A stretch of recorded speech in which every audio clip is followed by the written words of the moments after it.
সবাইকে আসসালামু আলাইকুম। আশা করছি সবাই অনেকটা ভালো রয়েছেন এবং অনেকটা সুস্থ রয়েছেন।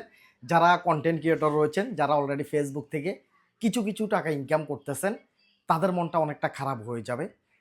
বর্তমান সরকারে বর্তমান প্রধানমন্ত্রী, মাননীয় প্রধানমন্ত্রী যে তারেক রহমান রয়েছেন, আসলে তিনি যে আইনটা চালু করতেছেন, এটা আমাদের জন্য বিশেষ করে খুবই দুঃখজনক। যারা কনটেন্ট ক্রিয়েটর রয়েছে, যারা ইউটিউবার রয়েছে, যারা ফ্রিল্যান্সিংয়ে কাজ করতেছে, এরা অনেক কষ্ট করে, অনেক পরিশ্রম করে, রাতের পর রাত ঘুম মেরে কয়টা ডলার ইনকাম করে। সরকার এখন এই ডলারের উপরে একটা ট্যাক্স, একটা ভ্যাট বসায় দিছে। আর সেটা যদি ১-২% হতো, তাহলেও কিন্তু কথা ছিল। এতটাই কষ্ট লাগতো না। আর সেই ভ্যাটটা বসায় দিছে ৭.৫%। ৭.৫% ট্যাক্স বসায় দিছে সরকারে। দেখেন, আমরা যদি ১,০০,০০০ টাকা ইনকাম করি, সেখান থেকে ৭,৫০০ টাকা সরকার নিয়ে যাবে। তাহলে আমাদের কত কষ্টের এই ডলারগুলা, কত কষ্ট করে আমরা ইনকাম করতেছি। এখন আমাদের কাছ থেকে যে লাখে ৭,৫০০ টাকা তারা নিয়ে যাবে, আমাদেরকে সরকার, রাষ্ট্র কী সুযোগ সুবিধা দিচ্ছে? মানে আমরা কী সুযোগ সুবিধাটা পাচ্ছি আমরা? যে আমাদের কাছ থেকে যে তারা যে ভ্যাট নিয়ে যাবে, ট্যাক্স নিয়ে যাবে, তাও আবার ৭.৫% ভাই। অন্য দেশে যারা ইউটিউবার রয়েছে, যারা কনটেন্ট ক্রিয়েটর রয়েছে, তাদেরকে অ্যাভেলেবেল সুবিধা দেয়। তাদের কাছ থেকে ডলার নিয়ে যাওয়া তো দূরের কথা, তাদেরকে উল্টে আরও পুরস্কৃত করে সরকারে। আর সেই জায়গার মধ্যে এসে আমরা বাংলাদেশি হতভাগা যারা ইউটিউবার রয়েছি, হতভাগা যারা কনটেন্ট ক্রিয়েটর রয়েছি, ফ্রিল্যান্সার রয়েছি, আমরাই মনে হয় যেন ধরাটা খেয়ে গেছি ভাই। এই কারণে মাঝে মধ্যে দেখবেন কিছু মানুষে আবেগে পড়ে ফেসবুকের মধ্যে ভিডিও ছড়ায় যে এই দেশে জন্ম নেওয়াটাই বুঝি পাপ ছিল, এই দেশে কেন জন্ম নিলাম। এই কথাটা আসলে খুবই কষ্টর কারণে বলতেছে। আজকে দেখেন, যখন আমাদের একটা আইডি নষ্ট হয়, আমাদের একটা ফেসবুক আইডি যখন ডিজেবল হয়, আমাদের একটা ফেসবুক আইডি যখন মনিটাইজেশন চলে যায়, সেক্ষেত্রে আমরা কোথায় ঠিক করব? আমাদের আইডির কোনো নিশ্চয়তা থাকে? আমাদের মনিটাইজেশনের কোনো নিশ্চয়তা থাকে?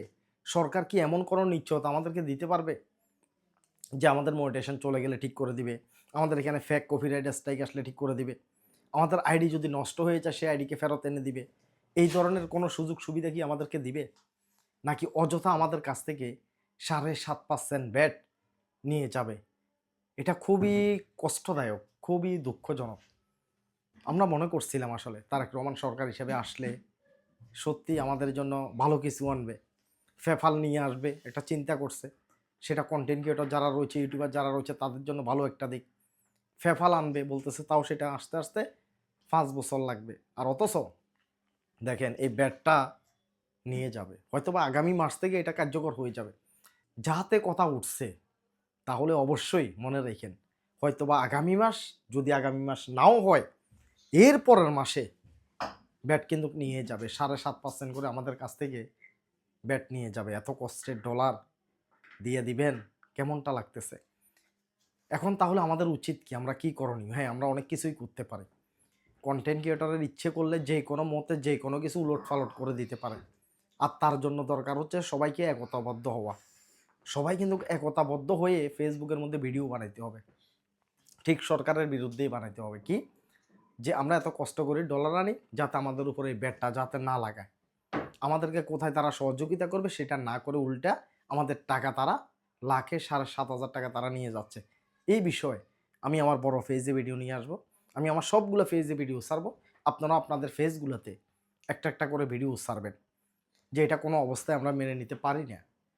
আমরা অনেক কষ্ট করে এই ডলারগুলো অর্জন করি ভাই। সেই জানে যে এই ডলারগুলো অর্জন করে শুধু হেঁটে ভিডিও বানিয়ে টাকা ইনকাম হয়ে যায় না।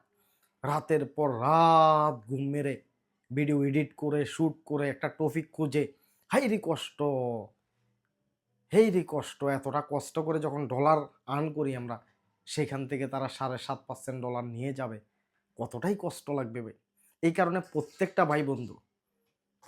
ভাই বন্ধু একটা করে ভিডিও বানান যে আমরা এটার সাথে একমত না। যদি নিতে হয় ৭.৫% করে, তাহলে আমাদেরকে সার্ভিসগুলো দিতে হবে। বাংলাদেশের প্রত্যেকটা জেলা পর্যায়ে একটা করে ফেসবুক, ইউটিউবের অফিস থাকবে। বাংলাদেশের প্রত্যেকটা জেলায় একটা করে অফিস থাকবে। সেখান থেকে যাতে আমরা এই সুযোগ সুবিধাগুলা নিতে পারি, তাহলে আমরা দিতে রাজি। যদি আইডি ডিসেবল হয়ে যায় মনিটাইজেশন চলে যায়, ফেক কপিরাইট স্ট্রাইক আসে। এই জাতীয় সমস্যাগুলো যদি আমাদেরকে যদি মুহূর্তে সমাধান করে দেয় তাহলে তারা নেক, কোনো সমস্যা নাই। আর যদি এইগুলো সমাধান যদি না করে দেয় তাহলে আমরা এটার প্রতিবাদ জানাই। কোনো অবস্থা আমরা এটার সাথে একমত হব না। আমরা জোর গলায় প্রতিবাদ জানাবো ইনশাল্লাহ। সবাই একত্রিত হবেন আর ভিডিওটা শেয়ার করে সবাইকে দেখার সুযোগ করে দিবেন।